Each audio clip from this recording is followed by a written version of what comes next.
Guitars today. Guitars. Electric guitars. Yes! Like they f***ing care.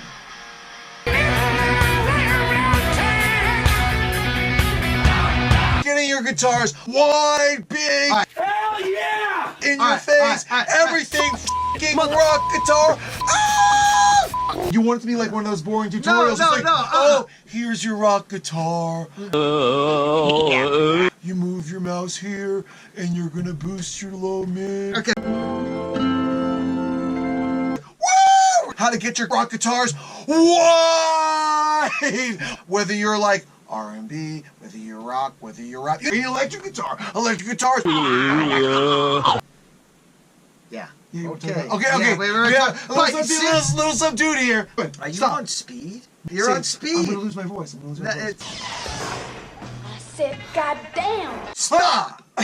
Stop. We're gonna talk about mixing rock guitars. Let's see what they have to say. Hey Dave, what's your approach to rock guitars? Rock sounding guitars recorded by rock guitarists, they tend to come the way they should sound. They're very conscious of their tone, their sounds. They tend to come the way they should sound. What does that mean, they tend to come the way they should sound? Meaning they were tracked by rock guitarists and they won't play until they like the sound. You talked about careful on your reverb, it's a little more reamping. Right? Electric guitar, careful. Sometimes they just need a little reamping or short ambience to widen it up a little bit. Don't make it sound like a rehearsal hall. Sometimes they're already recorded with effects. Leave them alone. Hey Dave. Now this is the sound as I was given it.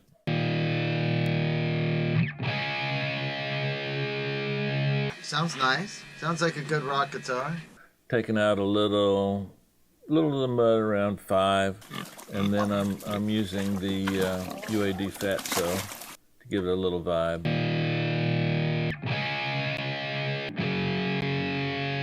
To round it out, smooth it out. I happen to like that mud frequency in guitars, and I think that's what makes guitars, especially rock guitars, sound fat and wonderful. Come on! Yes! What is an alternative to Fatso, or something that you might do to give it a little? Yes! Any wonderful compressor, a little LA3, or I don't know what you do. I want a DBX 160. They're wonderful. Another thing that's really nice on smoothing out guitars, a nice Pultec EQ. Come on! A little multi-band compressor? What do you think? We're not there yet. You're not there yet? We're not there yet? Okay. Hey, Dave! I loaded up this preset Guitar Roadhouse Blues from Isotope. Gives it just that little lift, just makes it modern, that little edge. Give me your tippy! You will give me tippy. One of the things that you taught me is like not to go for my reverb, to go for the reamping, to give it a little bit of edge, and barely reamp it because it's already been amped. Electric guitars really aren't going to want to have a reverb on it. You really don't want to put reverb on it. That just pushes it back, right? Pushes it back.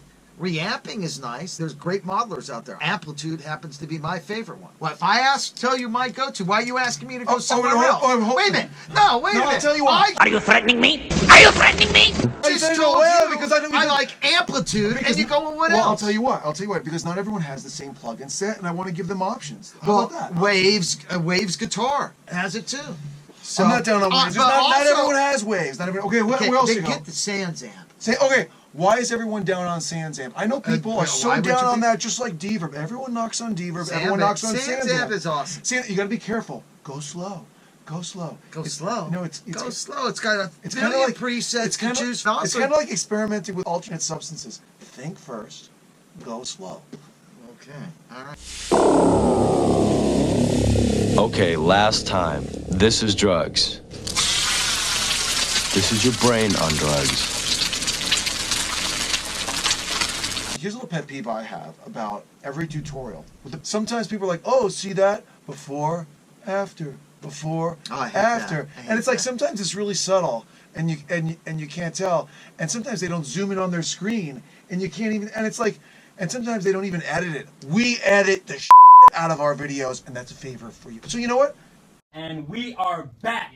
K.E. in the bird. Oh, shit! What are you doing? Stupid! Now, hold up. Get my man. Out of here. Can we just ask people to do us a solid and maybe do a little decent editing, do a decent zoom so we can see what those settings are? That would be nice. Let's talk about doublers. Double tracking, quad tracking. First of all, you should track more than one part. I'm sorry. Why? Wait, what are you trying to say? Are we talking rock guitars? Rock guitars, one of the basic... You want your chugs. You want your chugs. Quiet. One of the basic formulas of rock guitars is you've got a big fat rhythm. Double it with another guitar. Now you've got a wall of sound there. Got to keep it tight. Here's the problem. problem. Keep it real tight, but that's also where you get into bi-amping and tri-amping. So it's like all of a sudden you're playing and you can run a Marshall, an Orange, and something else all at the same time. Dave Jordan talked about the problem with quad tracking is you lose the clarity. He was saying, and that was kind of back in the day when they didn't have everything that was, cutting it and tightening it. But that's why he would prefer to get multiple sounds out of one performance. Time for guitars. Holy shit, look who just walked in. Dave Jordan, producer, engineer. He did Alice in Chains, Jane's Addiction, Zappa, Red Hot Chili Peppers, Talking Heads. My philosophy comes from George Martin. When I was working with him at Air Studios in London, the Mick Jagger record, he was restricted to 2 tracks in the beginning. The idea was to get as much out of each part, the sound, the rhythm, everything. What about stacking guitars? Later he would say that he would start doing some stacking with 4-track, 8-track. The problem was the clarity of the parts didn't come through. Because if you've got a Marshall on one side and an Orange amp on the other, even playing the same part, those tones will help separate it. And instead of trying to double and triple the same thing, it's got to be really tight. Do you sometimes have not just a different amp, different EQ? Here's a technique, different EQs for your left and right. Recording Revolution talks about this a little bit. You talked a little bit about it earlier. Different amps for left and right. But on your mix, even if you're recorded on the same amp, you can have different EQs for your left and right double track guitar. Using EQ to help separate the parts. If you didn't track it with different. So one, you're boosting the mid, one, you're cutting a little bit of the mid. So just that difference. Just so there makes a difference. It could be the same part, but you can make it sound different that helps separate it. Use complementary EQ carving. On the guitar on the left, I have a 3 dB boost at 3.5K. Then on the guitar on the right, I have a 3 dB cut at 3.5K. That's what I would call complementary EQ carving. Where I boost on the right, I cut on the left. Where I boost on the left, I cut on the right. Boost on the right, cut on the left. Wait, let's say it again. Boost on the right, cut on the left. Now what happens when I go boost on the left, cut on the right? Oh, I tried to trip you up. When your ears hear something different on the left and the right, they perceive the edges more. Say it again. Say it again. Say it again. Say it again. Mark Zuckerberg. A lot of times with a modeler, if I've gotten 2 rhythm guitars, metal guitars that are coming at you, and they are doubled, and I'm not feeling I'd get enough separation out of them, I possibly would put a Sans amp or a modeler on one of them. Only on one to just separate. Same part, just different tone. Let's talk about width. How wide is wide, and when do you go wide? First, part separation. You want it to be wide, but you wait, the chorus is going to go wider, right? With your S1 or whatever. You're going to go wide. I wouldn't put those on guitars either. You would never put that on your guitar. No. All right? You just want it to go wide. I need TV for my bunghole. Dave disagrees. Let's watch him disagree. What I've done is I've taken a doubler, and here's the setting on the doubler. A little bit of pitch, -1, +1. A little bit of delay. Where's my delay? Yeah, a little bit of delay. I stay kind of close to the Haas range. Haas range, baby. Pensado's all about that, and a little tweaking a little bit. You know who does that? Lord-Alge does that too. A little bit of Widener. Now, Shep agrees with you. He wants to go, oh, here's my guitar in your face, as long as it doesn't compete with the vocal. That's a Shep thing. Yeah, I guess I agree with Shep. Pensado was more like spread it out of the way. Pensado loves that Widener. Dude, everything that I hear of his is like, because wider is bigger. Bigger is fatter. Fatter is better. Fatter is louder. Wider is louder. Gotta love it. Are you on drugs? No. I'm actually on Red Bull.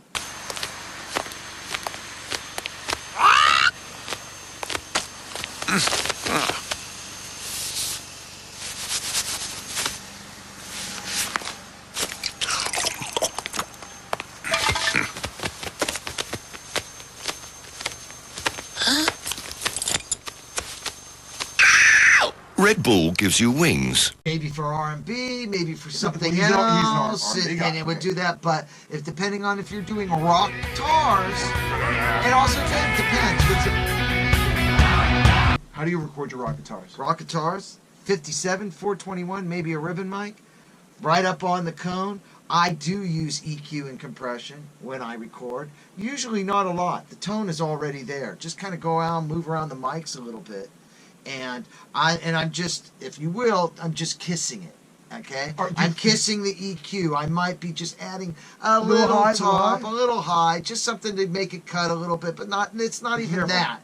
It's just a little high, and then compressing just to control the peak. So I'm talking about 4 to 1, take off 3 dB. 4 not dB? even 3 dB. Just 1 to just the 3 peaks. at the max, just the peaks. I go as flat as I can with little compression. If I do heavy EQing during the recording, I find myself fighting that EQ and having to reverse it later. What about mics? I start with the 57. Sometimes I add the Sennheiser 421. I like the 57 because of the ports on the side of the capsule. You can pivot the capsule so you can have it coming straight in on the amp, or you can turn it a bit and have it horizontal. It's almost like EQing. It gets more compressed sounding as you rock the mic, so it's horizontal to the amp as opposed to perpendicular. Shap!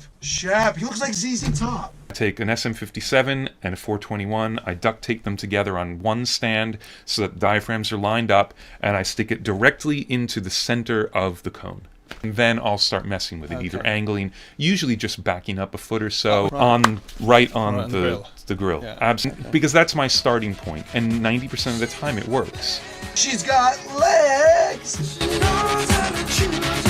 Unless it's a really special tone, or it's by itself a lot, or something like that's very distinctive. I'm just trying to make it sound like the amp. Those guitars need to be that big because they've got to barrel through. They can't be this big because then they just get stepped. You think he ever gets food stuck in his beard while he's mixing? All the time. All the time. Simple. He gets it right. It sounds I'm right. sure right now what he's saying, which Just get it. Get it. You interrupt all the time? All the time! When I start talking before someone is finished talking, that is called interrupting. When someone is talking, they like to finish what they are saying. People might get annoyed or frustrated when they are interrupted. If someone is busy or talking to someone else, you can say their name one time and stand where you can be seen. Then, wait for the person to acknowledge you. When they are ready, they may look at you or say hi to let you know it's a good time. Great! The combination of those two mics, the 57 and the 421, is a great combination. Because one's a little fatter, one's a little thinner. You put them in together, boom. That ends up being, like he says, 90% of the time, the sound. And then if you have it on two faders, you have enough play with the difference between them. You're always going to have it. Of course. I mean, you recorded the two separate tracks. That's what I'm talking about. Nah, man. Make a decision. No. Make two separate tracks. No. I disagree. Disagree? 100%. Because you like to commit. I love to commit. It's never done. Because you know what? When you do that, then every time you go to play that guitar, you waste time. You're going to waste time. Should it be like this? Oh, now I like it like this. Commit. Go on. Commit. Move forward. That's how you finish records. Oh, Spreader. What are you going to do with that? You won't feel anything, son. That's how you finish records. Did he just say guitars have to barrel through? That's a very different approach to what Pensado was saying, which was get them out of the way. True. He's saying barrel through. Two different approaches. Two very different approaches.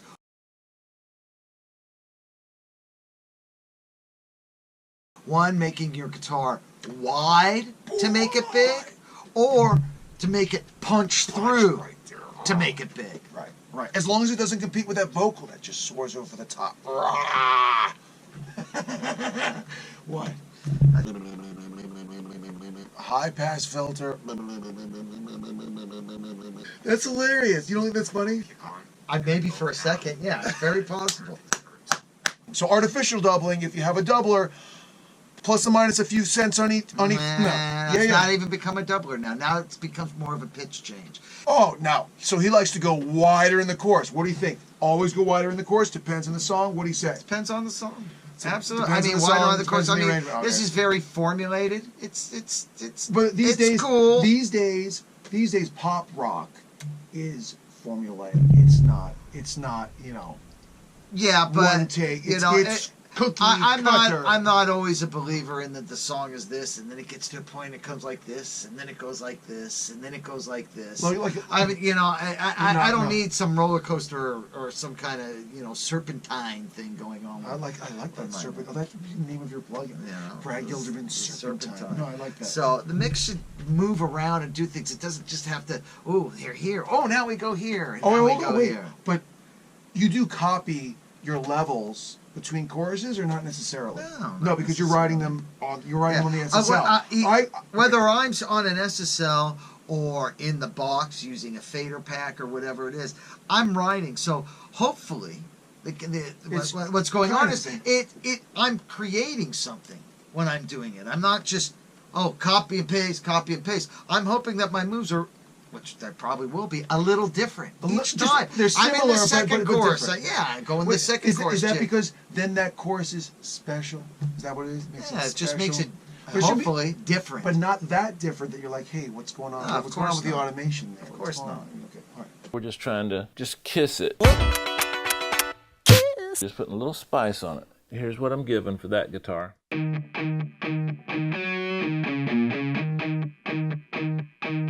Here's a plugin by Sound Toys. It emulates the micro pitch shift on several of the Eventide products.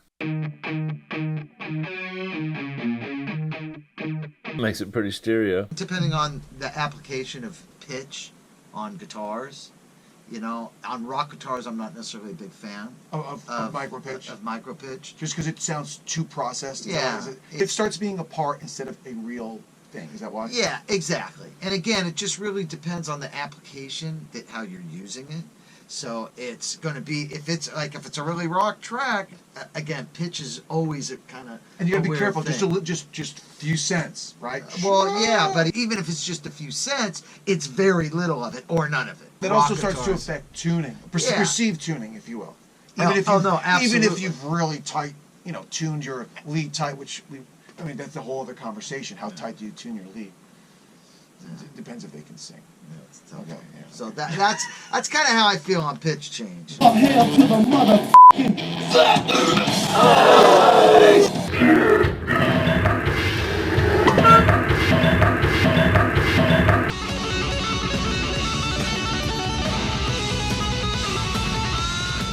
Brainwork saturator, and there's a button which is like mono maker, and what's great about that is you don't want your bass and everything below 200 or 400, everything below a certain frequency. You don't want that to be wide. You don't need that to be wide because your bass needs to be tight there. You can spread the highs. This is called, it's by Brainworks, it's called their saturator. I'm taking everything below 300 and making it mono. Otherwise, I'm using a little tiny bit of the width from the mid side, the MS.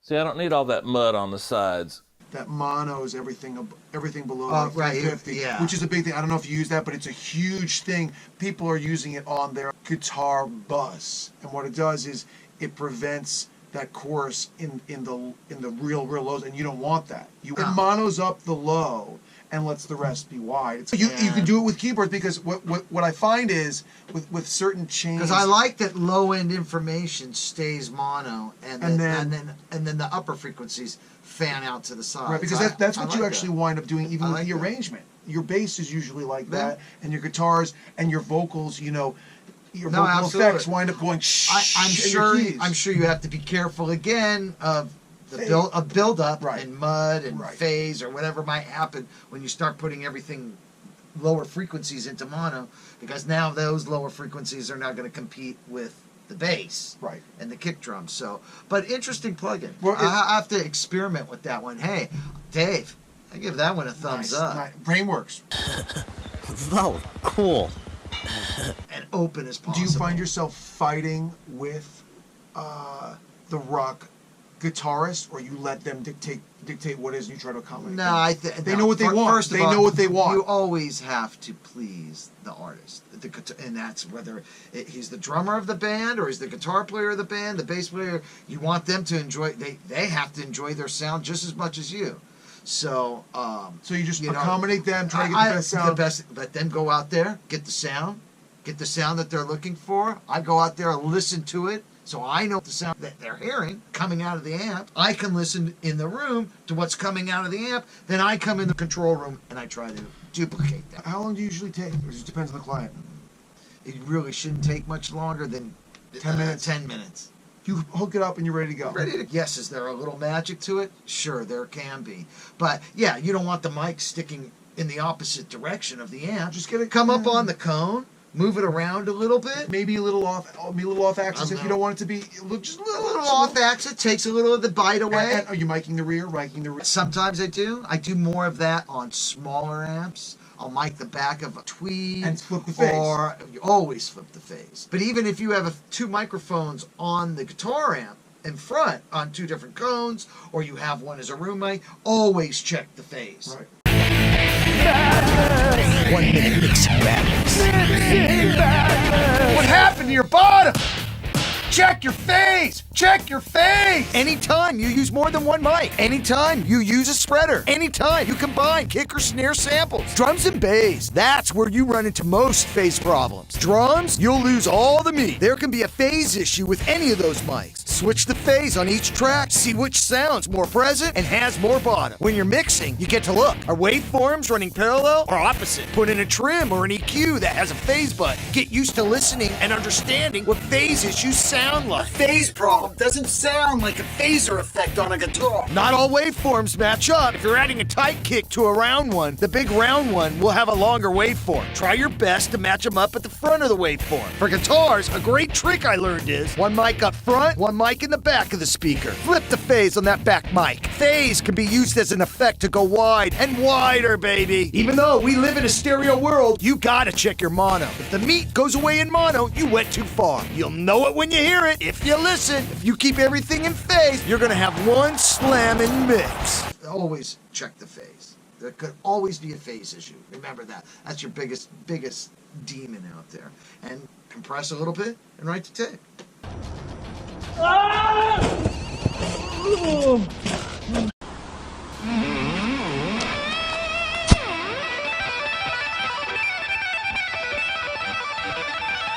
Take a microphone, put it in figure 8.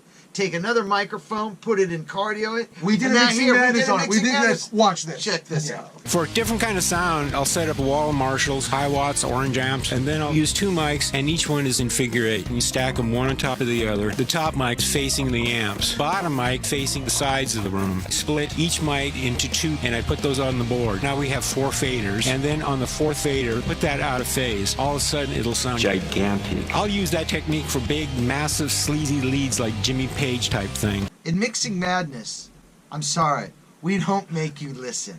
Okay? We're not gonna spend minutes playing hours out.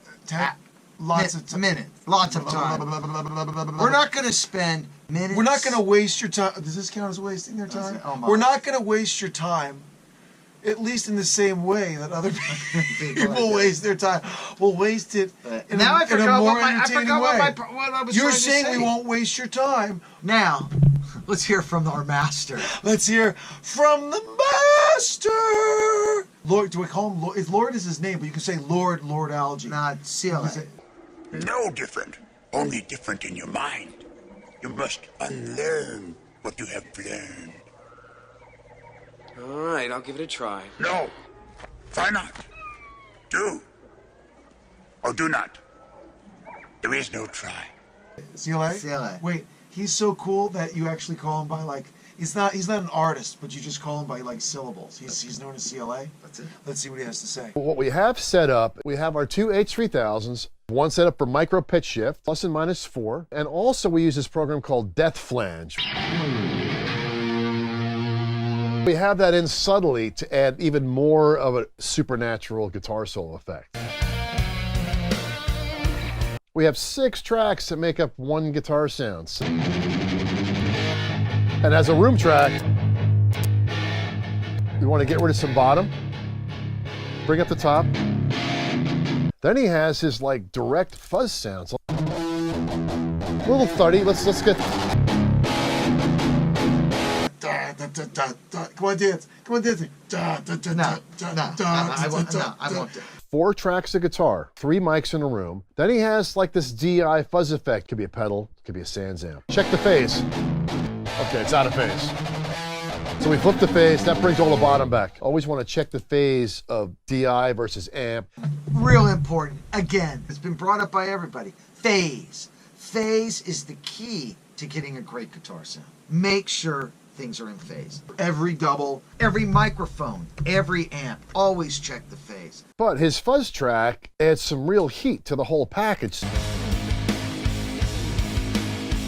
Now what's interesting here is this is a combination of everything we've been talking about up to this point, where Chris is using these guitars as ethereal pieces of metal vibrating through the room. So he is using pitch shift. He is using effects to create not just big rock guitars. This is Muse. It's very spacey, very ethereal. Cool. Very cool. Let me pull back a second because there's a significant difference sometimes between the material that Pensado gets. Yeah. Because if you really look at it, each one of these engineers we're working on guitars were very different kinds of projects. Different projects. But I'm not just talking about the genre. I'm talking about whether it's high-end recording. The majority of the stuff that you get, that they get, is well-tracked because sometimes you inherit something that somebody else tracked. So you have to bear in mind, sometimes when you guys are just giving it a little love and it kind of sounds good and you're just doing a little reamping and you're not doing hard carving and fixing, you're not dealing with the mid-level stuff that maybe isn't from our major record label that I might deal with, that a lot of our listeners might deal with. It's not as clean. The stacks are not as clean.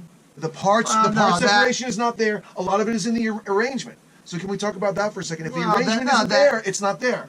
That's performance. That's arrangement performance. Yes, of course, that's an important thing. Of course, but by this point, if we're getting it at mixing, we can maybe take things out and put things back in and try to create holes to make that room and help the arrangement.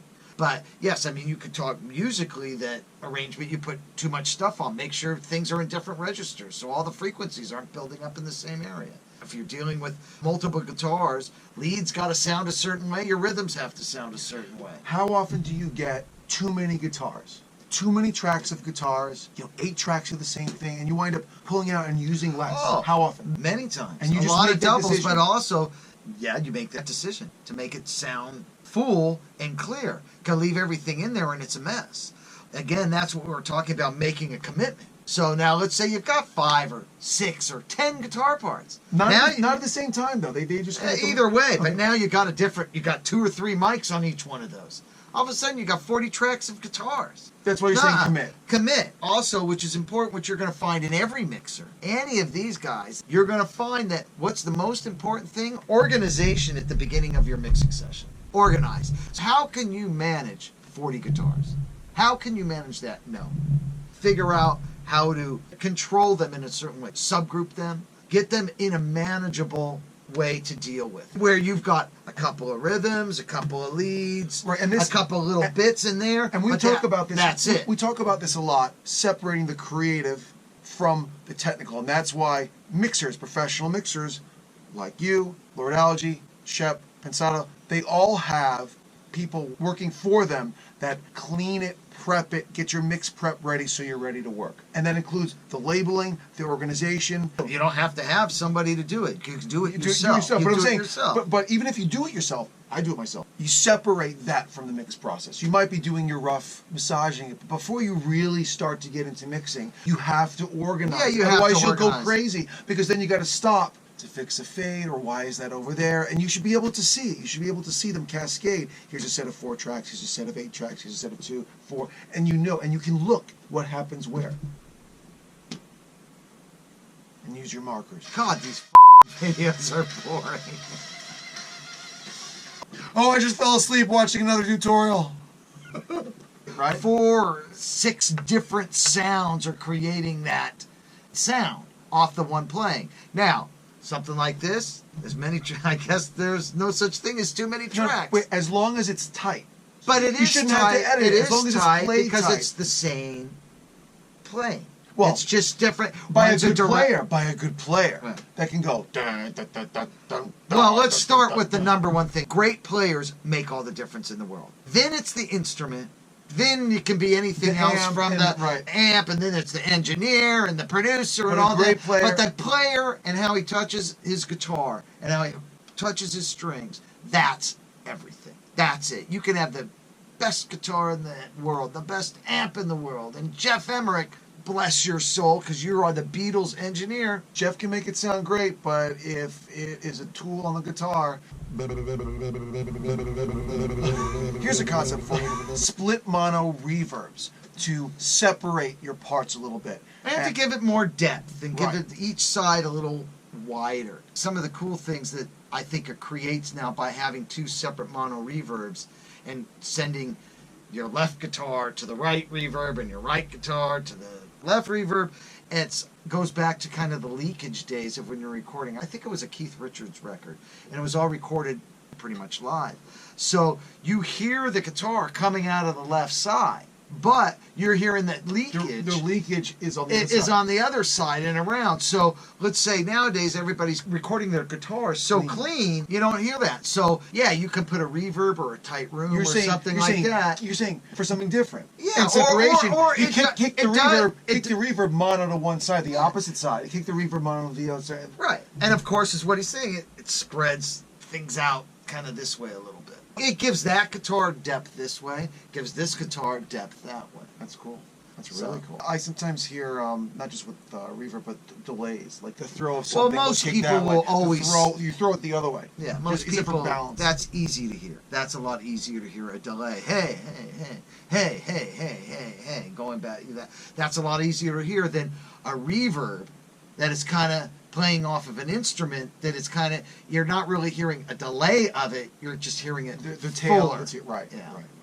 Here's a bit about it from Produce Like a Pro, where he's talking about acoustic guitars, but you can actually apply that to your electric guitar mixes. I've got my acoustic guitar panned hard left, but it's being sent to the right-hand channel of a split mono reverb. The hard right acoustics sent to the opposite side, and that gives us some nice big stereo width. Oh, sorry, I fell asleep there. I'm okay. You okay? Yeah. All right, let's. High pass filter. Okay, there you go. Different EQ. Do you all really like these things? You love it. Can you say it like 5 more times? Nobody cares. 3 dB cut. 3 dB. I have to pee. Okay. No, we're not done. We're almost done. We're almost done. Don't get the water on the console. What are you trying to say? You know what this is? In Mixing Madness, Okay. we don't give you time to listen. No.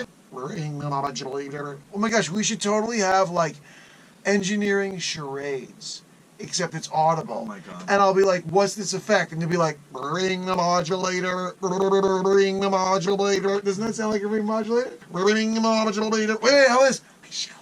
High shelf. Okay. No, come back. No, come back. We're not done. We're done. We're done. Sit I down need you to and look at this fix Mixing this. Madness. What else? What else is there? Ring the modulator. That's funny. The first time you hear a comb filter as an engineer, it changes your life. When you hear a comb filter, It might have changed yours. It didn't change mine. No, or when you like walk around the room with like a 1K tone that's out of phase, and you just walk around and you're like, wait, where is it coming from? Like, it kind of messes with you. You realize you're dealing with the combination of art and science. That was deep. Guitars. Remember the Pet Rock? Yeah. Somebody actually. I dug the Pet Rock. Somebody actually patented that. So like, if you Yeah, had a rock hell yeah. and put a couple of eyes on it. No. Yes, and you bought it for $8, and it was a little rock with little eyes. Nah, they had a that was special pet. more brilliant than Facebook. That's go rock your guitars. Now you have so much information in your heads. Go rock your guitar. Go rock your guitar. Rock your guitar. We dropped more knowledge in this episode. Thumbs up for engineering. Look, where the hell's that thumb been? That's so over the top. The key to comedy is like That's so it's over the the top? subtext. No, this scares my daughter. This scares my daughter. Look. Oh my god. Okay. Thumb it up for engineering. No, seriously, that's funny. Oh, here's some outtakes from last season, just in case you're still watching. In case you're still watching this, like, ridiculously. Can you look at the camera? So control. Nice, Eddie. Fucking Eddie, Jesus. That's good. All right, what's the line? Don't be naughty. Santa's watching. No? Santa's watching. This is what I call polishing a mix. The bathroom door closed. And I opened it, and now I know why. Because you took a nasty ass in the bathroom, and as soon as I opened the door, I got hit with your stank ass. I'm like, woo! That's why! Why are you opening the bathroom door? Because I don't like having a closed door. I'll be high there trying to rape me. Okay. Wait, everybody wants to hear about my stuff. I want you guys to... Eddie, you gotta clean this up. Eddie, shut up over there. Come on, Eddie, back to the hole. Eddie, you gotta go back and grab the shit out of the hole. Yes. Yeah! Banging out a mix here. God! Banging out a mix before the holidays. Here's a few... God! Hey, Ross, we need some real fucking talent. It's Christmas time! It's Christmas time! Fucking jump. Let's go. It's Christmas time! It's Christmas time! Harmonizers. That's what we're not talking about. Harmonizers. A missionary's tool. What?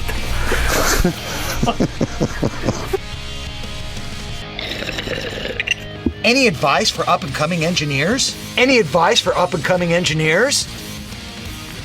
Stop! What about your panning?